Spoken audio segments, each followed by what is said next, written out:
The AllStar app, the #1 app in the business. UFC, Bellator, One Championship, PFL, and more. Get the app right now. Link in description. Victoria, before we get to the questions that I have for you, I just wanted to list some of the things, some of your accomplishments, so people that are watching understand where you come from. 2-time Junior World Champion, 2-time US Open Champion, 3-time Pan Am Champion, first woman to ever win 4 straight college national titles, first ever 4-time WCWA National Champion, and 8-time US National Team member. Is there anything else that I know I'm missing something. That's pretty good. Judo black belt as well. Yeah, I started Okay, with okay, judo okay. before I Well, we're wrestled. gonna get into that. We'll get into that a Mm, little later. All right. So, first thing is, you are currently in the UK. What is the yeah. purpose of your trip? It's actually just a holiday trip right before I go into camp before the IMMAF World Championships in February. So, yeah, my boyfriend lives here, and also I have some good training out here. With Next Gen MMA, I came and trained with Molly McCann before her last fight, and some of the other jiu-jitsu gyms in the area. So just kind of mixing it up before I head into camp back home. Okay. So, how is Next Gen? You know, what I mean, that's a pretty decent gym out there. Yeah, I love them. First of all, I love the vibe out here. That's another reason. I like it here. I like it a lot.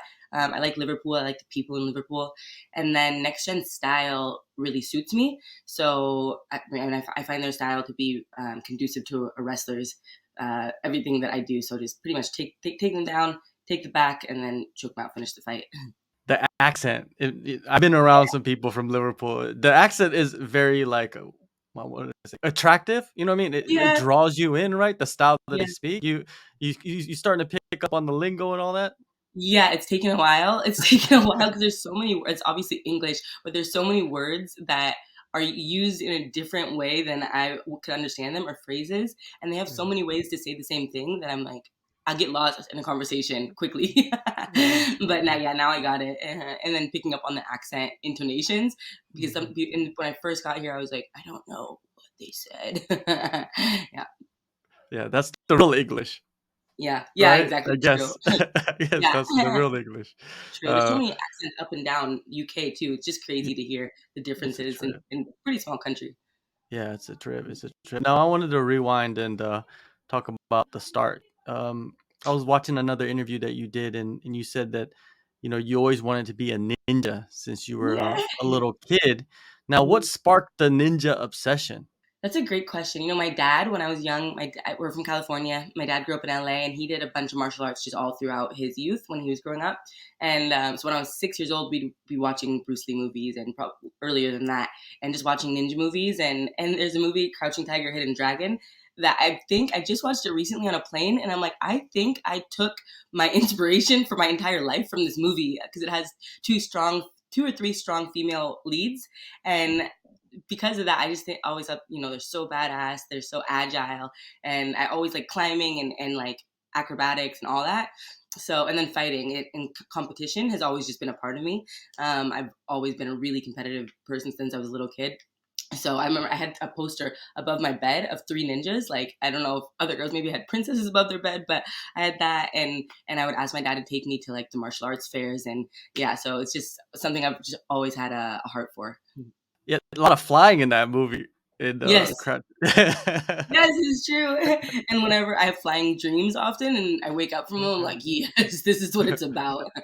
I Did you dress up as a ninja and during Halloween and stuff like that? did, yeah, Oh, okay. at least once for sure. And it was just like always around my house, like just jumping out of a corner and trying to kick my dad in the face, stuff Mhm. like that. How did your mom handle that? You know what I mean? I'm pretty sure like mothers they want their daughters to be a certain way, you know what I mean, when they're growing up, Right. but you're Yeah. you're probably all over Luckily, the off bouncing off the walls and stuff. yeah, I mean, the bouncing off the walls part, she wasn't for. She's like, that was actually a part of judo for me. It was my mom, because I just always had a lot of energy. And my mom was like, to my dad, if you don't take her to judo, she is going to drive me insane. Like, get her to practice. But otherwise, I'm really grateful. My parents, especially my mom, has been really supportive of wrestling, of everything I've done. And I know a lot of girls have struggled with that. I don't know about other countries, but in the US, there's a lot of, it's like every clinic I do, every seminar I do, girls will come up to me and be like, "Oh, I really wanted to wrestle in high school, but my mom wouldn't let me, or my dad wouldn't let me, or the coach on the team said no to girls." So I've been lucky in that way.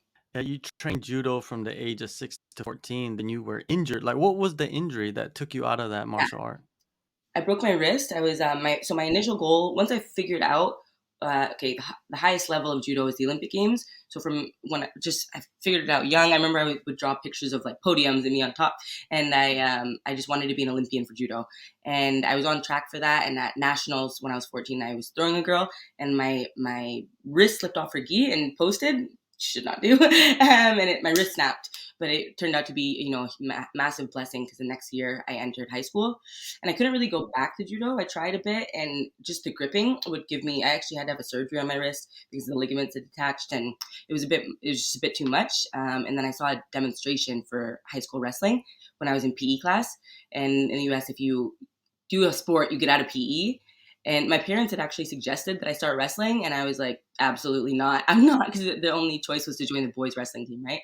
So I was like, I'm not committing social suicide and joining the boys wrestling team my first year of high school. No thanks. Then I saw the demonstration. I was like, I hate PE more than anything, so I'll just go ahead and wrestle.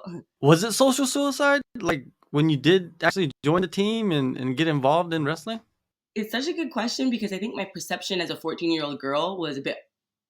You're so self conscious in that age, and so I don't know, but I felt like I didn't really fit in on the boys wrestling team, right? Because there were two other girls, but the level that I was wrestling at, I was on the varsity team, and whenever I showed up at a tournament, it was like the one girl. And then in the school, I was the girl that wrestled, and I was like, I just want to be. At the time, I was like, I just want to be normal. But currently, I'm so grateful for the path that I've taken, and it's not a normal path, and then that's allowed me to pave the way for other girls and women. So yeah, I think it was a Yeah. bit. It is the Yeah. most. David Goggins says it best, right? He says you gotta be uncommon among the uncommon, right? Like, Yes, yeah, yeah, yeah. he says something Yeah, like that. something like that. It's Maybe the true. most It's common true. thing. Yeah, Yeah, yeah. it's true, and it led to like all of your accomplishments, and now you're heading into the mixed martial arts world. When Mhm. did you decide? At what stage in your career, like you decided, oh, I'm gonna have to switch over to MMA?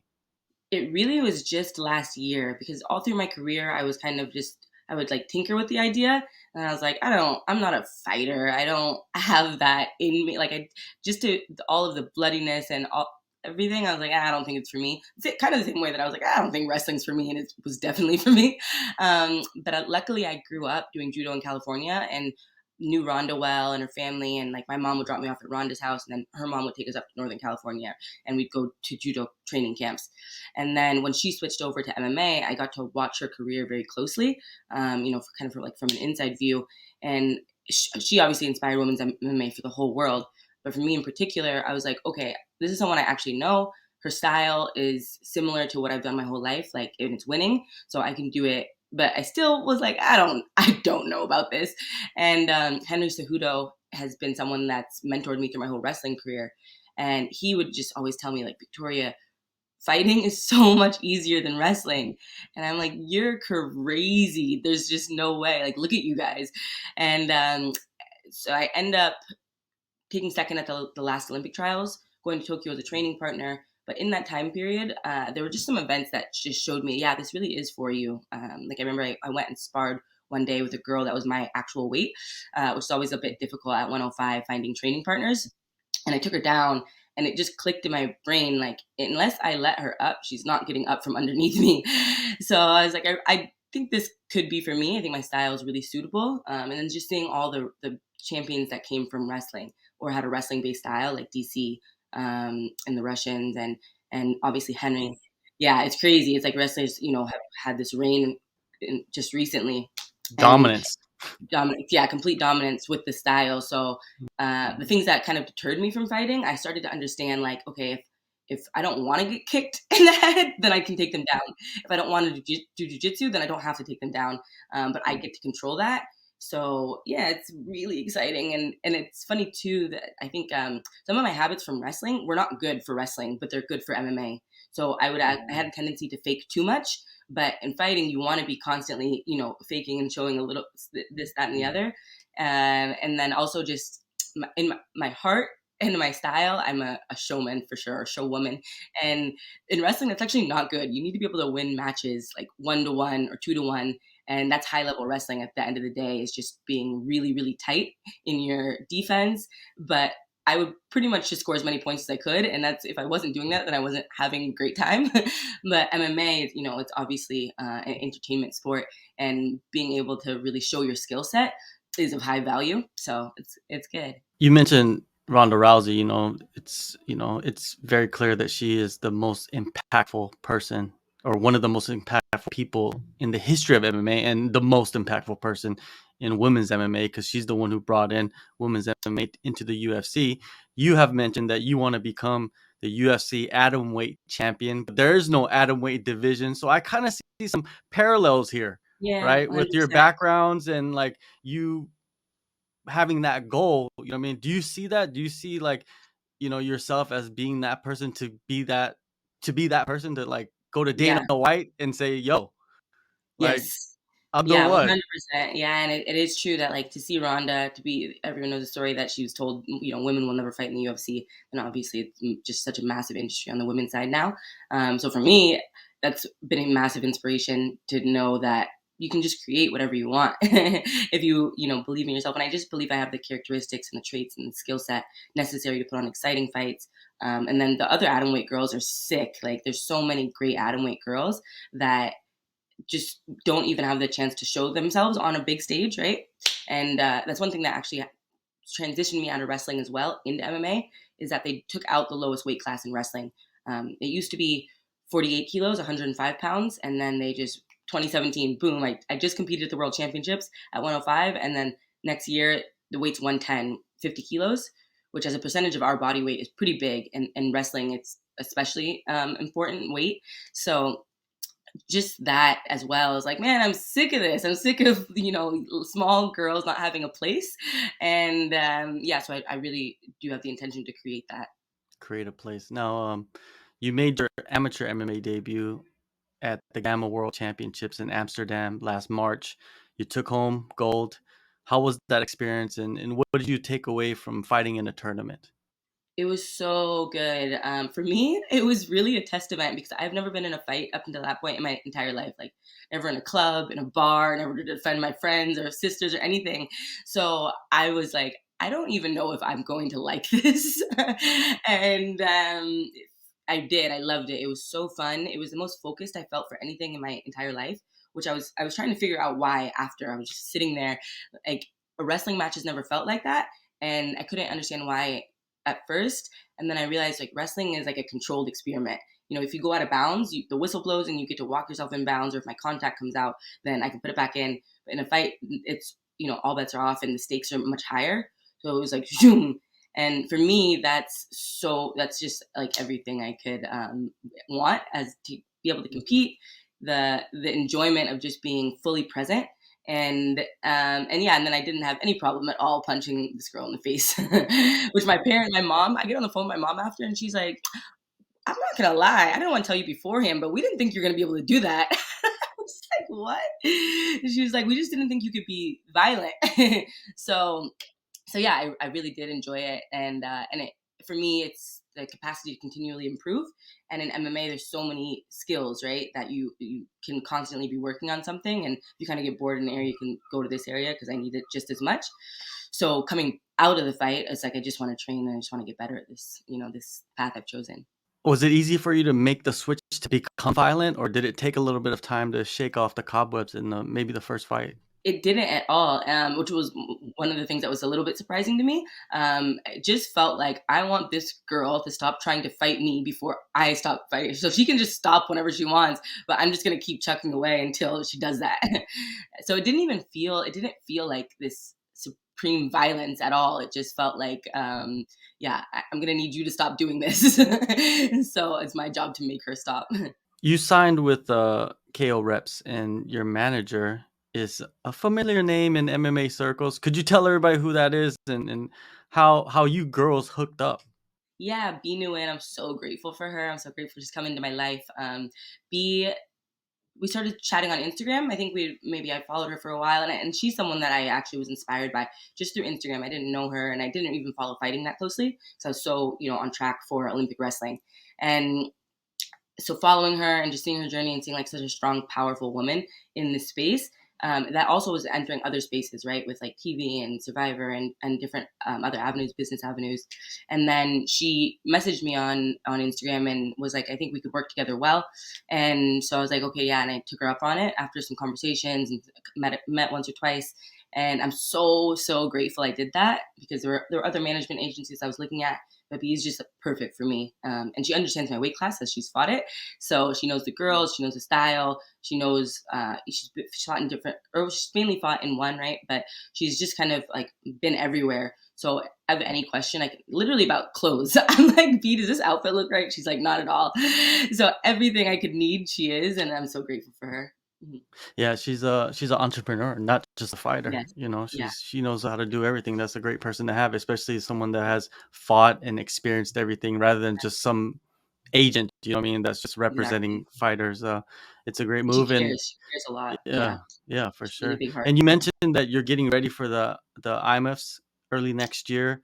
What's Yeah. the plans of with training? You're in the UK, but I'm pretty sure. Do you have a home gym like where you go in the States to Yeah, I train? do. San Diego, Victory MMA is the gym that we train out of. It's Jocko Willink and Dean Lister's gym. And then Alliance Fight Team fights out of Victory MMA now. So Alliance used to have a gym and they don't anymore. We're out of that Victory. Coach Eric Del Fierro is our head coach, and Dominic Cruz is kind of one of the biggest names in the gym for sure. And so that's my team there. And then I lived in Arizona for 5 years training wrestling there, out of the gym Fight Ready, which is where Henry's out of, and so many people will go and do their camps. And I have some good training partners there that are atom weight, so I kind of have a back and forth, and it works. It works well. I'm grateful for both gyms, and all the people in both gyms are so good. What's the nerves like? You know, heading into this training camp because the Yeah, IMFs are a different level than Gamma. You know, what I mean, there's yeah, everybody's coming in looking to make yeah. a name, and you kind of become a target yourself. You know, what I mean, in a good way. You know, because Yeah. who you are. Yeah, I think the novelty of it is still really fresh. So I didn't feel nervous for that Gamma fight at all, which was another surprise for me. And so I'm kind of just expecting to ride this wave as long as it lasts, maybe my whole career. But I don't feel nervous. I just feel excited for the opportunity to do what I'm doing. And then I also think I get to get a little bit of a gift with just having the gift of wrestling, right? Because someone tries to kick me, I can catch a kick and take them down. I just feel like I'm able to maneuver a fight well. And then I'm just excited because now it'll be about a year since that last fight. And everything that I know now, I obviously didn't know that, and I already had a fight. So I feel like I really did not know what I was doing. I was just like, let's give it a go. So my striking is better. I understand MMA way more. I can actually kick now. So it's gonna be, for me, it's really exciting, and it's like I said, I like to show my skill set, show it to myself, really, like, and utilize all the things that I have and that I am. So the opportunity to do that in a tournament setting where I also can improve each fight, that's exciting for me. And I think I just have a leg up on the ability to compete in a tournament setting, because that's what I've done my whole life. Make weight in the morning. The weigh-in is in the morning, and then 2 to 3 hours later, I believe the fights start. So, and it's a 3-day tournament. But for me, that's just business as usual. So I think it'll be good. You know, one last thing before I let you go. Like, what do you do to balance yourself out from becoming too crazy with training, too crazy with Yeah. fighting? You know what I mean? Because you have to have some balance, right? For sure, yeah. I really do love traveling. I always have. And I think that's one thing I did with wrestling, was kind of just make wrestling everything and build everything around wrestling, which you really do have to, because it's a 4-year goal. You have 4 years to make the Olympic team and win the Olympic Games. So it's like every moment counts, right? But for me now, it's about having more balance in my life, like spending time with my boyfriend, and just making everything fit together, which it does. It doesn't have to be so extreme as I once did it, and just really enjoying everything. So long as I'm enjoying what I'm doing, I'm enjoying training, I'm enjoying the gym I'm in, people I'm around, I feel like my life is balanced, and I want to be everywhere I'm at. So that's pretty much it for me.